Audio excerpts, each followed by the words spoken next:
ये मतलब कि पापी को तो तार ही सकती है, जैसे जिंदा रहो और पाप करते रहो तो भागवत कथा सुन लो तो तर जाओगे, और अगर पाप करते करते कथा ना सुन पाए और मर गए, शायद से कथा सुनने का समय ना मिला, मर गए, अगर मरने के बाद भी कोई ये कथा सुन लेता है तो उसे भी भागवत कथा तार देती है। तो महाराज का कि ऐसा कोई है कि जिसने ये मरने के बाद कथा सुनी हो तो और वो तर गया हो? तो कहते हैं हाँ, एक पंडित जी रहते थे, आत्मदेव पंडित। कहाँ रहते थे? तुंगभद्रा नदी के तट पर। तुंगभद्रा तटे पूर्वम भूतपत्तनमुत्तमं यत्र वर्णः सधर्मेण सत्य सत्कर्म तत्परा। बोले उनका नाम क्या था? आत्मदेव नाम के पंडित थे। आत्मदेव पुरे तस्मिन् सर्ववेद विशारद श्रोतस्मार्तेषु निष्णातो द्वितीयो एव भास्करः। विद्वानों में उनको दूसरे सूर्य के समान कहा जाता था। इतने विद्वान थे कि दूसरे सूर्य, द्वितीयो एव भास्करः, दूसरे सूर्य के समान उनको विद्वानों में कहा जाता था। बहुत विद्वान थे। और पंडित जी जितने विद्वान थे उनकी धर्म पत्नी उतनी ही उल्टी थी। पंडित जी जितने सत्कर्म करते थे उनकी धर्म पत्नी क्या कि घर में एक दूसरे के घर में लड़ाई करवाना, इधर से उधर चुगली करके एक दूसरे की लड़ाई करवाना, उनके धर्म पत्नी के यही काम थे। घर के काम से फुर्सत हुई नहीं, दूसरे के घर गई और वहां जाके 4 घंटे पंचायत की और दूसरे के घर में लड़ाई करवाना, उनकी धर्म पत्नी का यही काम रहता था। लेकिन पंडित जी बेचारे बहुत शांत स्वभाव के, बहुत सीधे थे। और एक दिन पंडित जी को विचार आया। पंडित जी इतने सिर्फ और सिर्फ एक ही चीज से परेशान रहते थे कि उनके कोई संतान नहीं थे। इधर तक कि उन्होंने जो घर में पेड़ लगा रखे थे उनमें भी फूल और पत्ते भी नहीं आते थे, न फल आ रहे न उनमें फूल आ रहे। इधर जो उन्होंने गाय पाल रखी अपने यहाँ वो भी बांझ है, उसके भी कोई पुत्र नहीं, मतलब कोई बछड़ा नहीं, ना कोई बछड़ा। तो इसी चीज से परेशान थे, इसी चीज से परेशान रहते थे हमेशा। एक दिन वो जब इस चीज से ज्यादा ही परेशान हो गए तो वो चले गए वन की तरफ। वन की तरफ गए और वहां जाकर के वो एक विशाल वृक्ष के नीचे बैठकर रोने लगे। और जब वहां रोने लगे तो वहां से एक सन्यासी महाराज निकले, सन्यासी बाबा निकले। तो उन्होंने पूछा, कथम रोदसी विप्रत्वं काते चिंता बलेयसी बदत्वं सत्वरं मह्यं स्वस्य दुःखस्य कारणम्। कि क्या चिंता है विप्र तुम्हें? विप्र मतलब ब्राह्मण। क्या चिंता है आपको, मुझे बताओ। कहते कि महाराज मुझे कोई संतान नहीं है। तो जब उन्होंने उसके मस्तिष्क की रेखाएं देखी तो उन्होंने कहा तुम्हें तो 7 जन्मों तक कोई संतान नहीं है, कोई संतान नहीं होगी। बोले कि महाराज ऐसा नहीं हो सकता। क्यों नहीं संतान होगी? बोले आपको 7 जन्मों तक अगर संतान नहीं हो रही, अगली बार होगी 7 जन्मों के बाद में। बोले महाराज कुछ ना कुछ तो करो, हम आपके पैरों में पड़े हैं। बोले विधि के विधान को कोई बदल सकता है क्या? बोले महाराज सन्यासी तो सब कुछ करने में सक्षम है। बोले संत लोग जो एक बार कहते हैं उस बात को तो भगवान को भी मानना पड़ता है। संत अगर कोई एक बार बात कहते हैं तो भगवान को भी मानना पड़ता है। तो उन्होंने कहा नहीं, विधि के विधान को कोई नहीं बदल सकता। आत्मदेव पंडित जी उनके पैरों में गिर गए और कहते हैं नहीं तो मुझे आप संतान दो, वरना मैं आपके पैरों में अपने प्राण त्याग दूंगा। सन्यासी महाराज बोले ब्रह्म हत्या का पाप कौन ले? उन्होंने अपने झोली में हाथ डाला और एक फल निकाल के पकड़ा दिया। ये लो फल पकड़ो, इसे अपनी स्त्री को खिला देना, अपनी पत्नी को खिला देना। और कहना ध्यान से कि हर तरीके का स्वच्छ रहें, शुद्ध रहें, एक टाइम भोजन करें, पूजा पाठ करें। और उन्होंने जाकर के वो फल अपनी पत्नी को दिया। और जब फल अपनी पत्नी को दिया तो उसके बाद में कहा उन्होंने इसे देवी खा लो आप, इससे हमारे भी संतान पैदा होगी। कहते हैं जब धुंधली ने फल ले लिया अपने हाथ में, उनकी देवी जी का नाम था धुंधली। जब उन्होंने फल ले लिया अपने हाथ में तो वो थोड़ी देर तक तो उसे लिए रही हाथ में। उसके बाद उन्होंने सोचने लगी कि मैं फल खाऊंगी मेरे गर्भ आ जाएगा। पंडित जी तो वहां से चल दिए कि अब हमारे भी संतान होगी।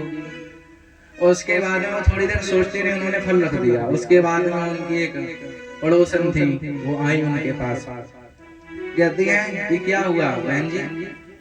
कहते कुछ नहीं, हमारे पतिदेव ये फल लेके आए हैं, ये हमको दे दिया, बोले ये खा लो, इससे आपको संतान की प्राप्ति होगी। भला फल खाने से भी कई बच्चे होते हैं। तो उन्होंने कहा ये सन्यासी ने दिया है, हो सकता है हो जाए। तो बोले कि अगर हम ये खा लेंगे, फल भक्षणे गर्भास्याद गर्भणोद वृद्धिता, बोले फल खाने से हमें गर्भ आ जाएगा, और जब हमारे गर्भ आ जाएगा तो हम कमजोर हो जाएंगे, घर का काम नहीं कर पाएंगे, फिर हमें नौकरानी रखनी पड़ेगी, और वो क्या पता घर में चोरी कर ले जाए। चलो कोई नहीं, हम घर में नौकरानी नहीं रखेंगे, फल खा लिया, गर्भ आ जाएगा। उसके बाद में अगर गांव में डाकू आ गए तो हम तो भाग भी नहीं पाएंगे यहाँ से। अगर गांव में आग लग गई तो हम निकलेंगे कैसे? यहीं मर जाएंगे, जल जाएंगे। सुखदेव जी महाराज अपने माँ के पेट में 12 वर्ष तक रहे थे। बोले अगर सुखदेव जी महाराज की तरह अगर हमने भी, हमारा भी प्रसव कहीं 12 वर्ष तक रह गया तो हम तो जीते जी मर जाएंगे। और बोले कि जब बच्चा हो जाएगा तो उसको लालने पालने के लिए उसमें भी बहुत मेहनत करनी पड़ती है। हमने सुना जब बच्चा होता है नंद रानी आती है, और जब नंद रानी आती है तो क्या पता उनने घर में चोरी कर ली कहीं। तो कुल मिला के इतने टिप्पणी करने के बाद भी उसने फल नहीं खाया। तो पड़ोसन आके लास्ट में यही कह के चली गई, महारानी आपको जो करना है सो करो, और नहीं तो मैं तो अपने घर के काम करने चाहती हूँ। उसके बाद में उसकी बहन आई, धुंधली की बहन। उसने कहा उसको 4-5 बच्चे थे, उसके पास संपत्ति कुछ नहीं थी, तो वो यही चाहती थी कि इसकी संपत्ति हम कैसे हड़प लें। उसने कहा एक काम करो, मेरे भी गर्भ है, तुम अपने पति से कह देना कि जब मेरा बच्चा हो जाएगा तो मैं तुम्हें दे दूंगी, तो अपने पति से कह देना ये हमारे भी गर्भ है, हमारा बच्चा है, और मेरे पति को तुम कुछ रुपए दे देना, और वो किसी से कुछ बोलेगा नहीं। और रही बात इस फल की, इस फल को गाय को खिला के देख लो। गाय को जब आप ये फल खिलाओगे तो पता चल जाएगा आपको कि क्या गर्भ आता है फल से या नहीं आता है। उसने वैसा ही किया, कुछ दिनों तक ऐसे ही बनी रही। उसके बाद में उसने रखा। एक दिन उसकी बहन आई, बोले बहन ये लो मेरा गर्भ। उसने अपने बच्चे को दे दिया। जब उसने अपने बच्चे को दे दिया, वो पंडित जी के सामने लेके गई, धुंधली मैया ये देखो महाराज हमारा बच्चा। तो पंडित जी तो खुशी के मारे नाचने लगे, चारों तरफ उन्होंने खुशियां फैला दी। किसी को क्या पता, और उसके जस्ट कुछ ही महीनों बाद गाय को भी एक बच्चा हुआ। उसके गैया के जैसे कान थे, तो जब गाय के जैसे कान थे तो उनका नाम रख दिया गोकर्ण। बोलो गोकर्ण महाराज के। तो गोकर्ण नाम रख दिया। धीरे धीरे बड़े होने लगे। जब नाम रखने की बारी आई तो उनका तो पंडित जी नाम रख चुके थे गोकर्ण, तो दूसरे का भी नाम रखने के लिए उन्होंने पंचांग जैसी अपना पसारा। तो उसके बाद में धुंधली मैया कहती हैं एक का नाम तुमने रखा, एक का नाम हम रखेंगे। बोली ठीक है देवी जी रख लो। बोली अगर हमारा नाम धुंधली है तो हमारे पुत्र का नाम होगा धुंधकारी। अब आप समझ लो, धुंधकारी जब नाम ही है तो काम कैसे होंगे उसके। नाम से भी बहुत प्रभाव पड़ता है महाराज। तो जब धुंधकारी नाम रख दिया तो धीरे धीरे बड़े होने लगे। कियत्कालेन तौ जातो तरुणो तनया विभो गोकर्ण पंडितो ज्ञानी धुंधकारी महाकला। गोकर्ण भगवान तो बहुत बड़े पंडित ज्ञानी बन गए, और धुंधकारी महाकला। धुंधकारी तो अत्याचार और पाप का। गोकर्ण भगवान तो बाहर निकल गए अपने तीर्थ यात्रा पे। उसके बाद में धुंधकारी घर में आतंक मचा के रख दिया। इसने चोरी करता, कहीं कुछ करता, सारा धन वैभव सब संपत्ति नष्ट कर दी। उसके बाद में आत्मदेव पंडित जी एक दिन यही कहते हैं कि इससे बढ़िया तो मैं बिना पुत्र के ही ठीक था।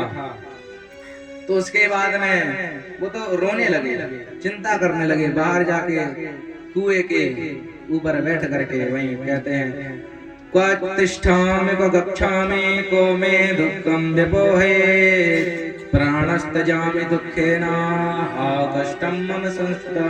कहाँ जाऊं मैं, किससे कहूं, कहाँ बैठूं, इससे बढ़िया तो प्राणस्त्यजामि, मैं प्राण को ही त्याग दूं। गोकर्ण महाराज आए, वहां पर उन्होंने अपने पिता को समझाया। जब समझाया तो उन्होंने कहा ये देह है, इससे कुछ नहीं है, इससे जो हमारे संबंध ये कुछ नहीं है। ये देह तो एक ऐसा ही है कि देह से जुड़े हमारे संबंध है। जिस दिन हम मर गए कोई कुछ नहीं है।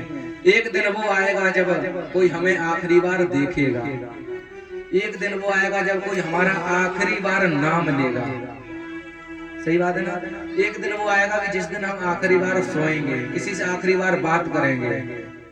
आखिरी किसी न किसी दिन तो आखिरी होना ही है, लेकिन तब भी हम लोग इसी में पड़े रहते हैं। तो उन्होंने समझाया और अपने पिताजी से कहा, आप एक काम करो, भागवत जी के 10वें स्कंद का पाठ करो। पाठ करके वो गुफाओं में, कंदराओं में चले गए, जंगल में, और वहां जाके 10वें स्कंद का पाठ करने लगे। और जब वहां पर वो 10वें स्कंद का पाठ करने लगे, पिताजी को भेज दिया जंगल, गोकर्ण जी चले गए बाहर। यहाँ धुंधकारी अकेला घर में। एक दिन आया, मैया को पकड़ा, बाहर निकाला घसीट करके, मारता हुआ लाया। बताओ रुपए कहाँ है, स्वर्ण कहाँ है, घर में मुझे मुद्राएं चाहिए। उसकी मैया ने कहा, अब तो कुछ भी नहीं बचा, बर्तन थे वो भी तुमने बेच दिए। तो उसने इतना उसको रात्रि के समय खींच के ला रहा था, मैया का पैर फिसला, कुएं में गिर गया। वहीं उनका राम नाम सत्य हो गया। अब तो धुंधकारी अकेला ही राज कर रहा है अपने घर में। 4-4, 5-5 वैश्याओं को घर में लाके रख रहा है। इधर कहीं उधर चोरी करता है। वैश्याएं जब आभूषणों की, पैसों की मांग करती हैं तो वो चोरी करता है। एक दिन उन्होंने कहा कि हमें आभूषण चाहिए, तो वो गया राजा के यहाँ से चोरी करके लाया। तो वैश्याओं ने रात में सोचा, ये तो डेली चोरी करता है, आज तो राजा के यहाँ से कर लाया, किसी ना किसी दिन ये अवश्य पकड़ा जाएगा। तो इससे बढ़िया पकड़ा जाएगा, इसके साथ हमें भी दंड भुगतना पड़ेगा, इसको मार देते हैं। उन्होंने जिस खटिया पे धुंधकारी लेटा हुआ था उसी को रस्सी से जकड़ के बांध दिया और गले में फांसी लगा दी। जब वो तब भी नहीं मरा तो दहकते हुए अंगारे कोयला उसके मुंह में भर दिया और उसी जगह पे उसको मार के दफना दिया बीच आंगन में। और वहीं पे सुबह जब कोई उनसे पूछता कि तुम्हारे पति कहाँ गए, हमारे पति कमाने के लिए विदेश गए हैं, अभी बाद में आएंगे। ऐसा ना, स्त्रियों से तो कोई भी नहीं बच पाया है, तो धुंधकारी क्या ही बच पाएगा। तो वहां से जब उन्होंने तो उसको दफना दिया, वो तो वहां से छोड़ के चली गई। जब धीरे धीरे ये बात गोकर्ण महाराज को पता चली, उन्होंने पिंडदान किए गया में जाकर के, जहां भी जाते वहां वो पिंडदान करते। तो उसके बाद में जब वो एक दिन घर को आए अपने, तो छुपते छुपाते घर में आराम से लेट गए अपने। दोपहर में वो रात्रि के मध्य रात्रि का समय था, वो लेटे हुए थे वहीं पर। और लेट करके जब वो सोने के लिए तैयार हुए तो वहां पर वो देखते हैं कि कोई बार बार आता है, कहीं भेड़ बन जाता है, कहीं हाथी बन जाता है, कहीं शेर बन जाता है, कहीं शेर बन जाता है तो कभी कभी कुत्ता बन के रोने लगता है। और वो इंसान की आवृत्ति में आकर वो बहुत जोर जोर से रोने लगा। बहुत जोर जोर से जब रोने लगा तो गोकर्ण भगवान ने पूछा, तुम कौन हो? तो वो कुछ बोल ही ना पाए, वो तो कुछ बोल ही नहीं पा रहा था। फिर गोकर्ण महाराज ने हाथ में ऐसा जल लिया और जैसे ही उसके ऊपर मारा तो उसकी कुछ पीड़ा शांत हुई। जब कुछ पीड़ा शांत हुई उसकी, तो उसके बाद में वो कहता है, अहम भ्राता तदेयोस्मि धुंधकारीति नामतः स्वकीयेनैव दोषेण ब्रह्मत्वं नाशितं मया। बोले मैं तुम्हारा ही भाई हूँ, मेरा नाम धुंधकारी है। तो बोले मैंने तो तुम्हारा पिंडदान कर दिया था। बोले तुम 1000 बार भी गया जी में पिंडदान करोगे तब भी हमारा कुछ नहीं होगा। तो बोलते क्या करूं भ्राता, हाथ जोड़ के विनती कर रहा है, कुछ ना कुछ करो, आप ही हमें तार सकते हो। गोकर्ण महाराज बोले अभी तुम जाओ, हम अभी देखते हैं कि क्या हो सकता है। उसके बाद में जब वो देख रहे हैं सो गए, फिर वो सुबह उठे, सुबह उठ करके सूर्य नारायण को जल चढ़ाया, अर्घ दिया। अर्घ देने के बाद मन से स्तुति की, विनती की, कहा कि मैं अपने भाई को किस प्रकार मुक्त कर सकता हूँ। सूर्य भगवान ने कहा कि तुम एक काम करो, सप्ताह यज्ञ न 7 दिन का भागवत कथा का यज्ञ करो, उसके बाद में तुम्हारा भाई मुक्त हो जाएगा। उन्होंने ऐसा ही किया, 7 दिन का यज्ञ रखा। जिस जगह पे कथा हो रही थी वहीं पे बांस लगा हुआ था, एक 7 गांठ का बांस था, वहीं उसी में आके धंधकारी बैठ गए। भाई प्रेत तोड़ता रहता है, हवा है, वो वहीं उस बांस में आकर बैठ गया, स्थित हो गया। तो जब वो वहां आके बैठ गया, उसके बाद में जैसी प्रथम दिवस की कथा विराम हुई, गोकर्ण महाराज ने जयकारा लगाया, वृंदावन बिहारी लाल की। उसके बाद में उसकी जो बांस की पहली गांठ थी वो चटक करके फट गई उसी समय।